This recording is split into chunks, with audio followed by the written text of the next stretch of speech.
Minn mindu kien żgħir kien iħobb jiġbed ir-ritratti dak iż-żmien bil-film u qatt ma basar li dan kien se jispiċċa xogħlu.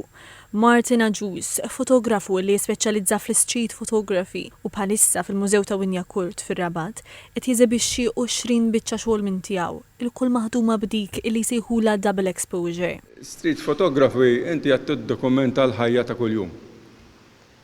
Tiġbed dak li joqtok jew xi mument mhux tas-soltu.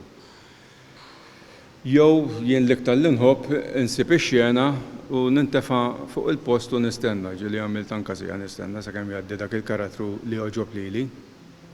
Issa double exposure huwa żewġ ritratti impoġġin fuq xulxin u mbagħad toħroġ id-dettalji ta' wieħed u tal-ieħor. Biex iqabbel żewġ ritratti flimkien qal li mhijiex ħaġa faċli. Ġieli jirnexxu li jagħmilha fi kwarta u ġieli jieħu anke ġranet. Ix-xogħlijiet f'din il-wirja nħadmu fuq perjodu ta' 4 snin u bdew waqt il-pandemija.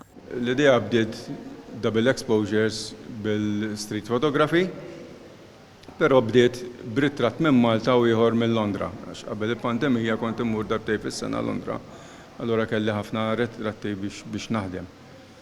Ovvjament ma' żmien spiċċaw ta' Londra u libta minn Malta għal Malta u mbagħad kif fetħet l-istajna nsifru u hekk ġebdejt insifer u għandi ritratti anke minn Milan, Valencia u Venezia. Il-wirja għandha miftuħa sa tmiem Settembru.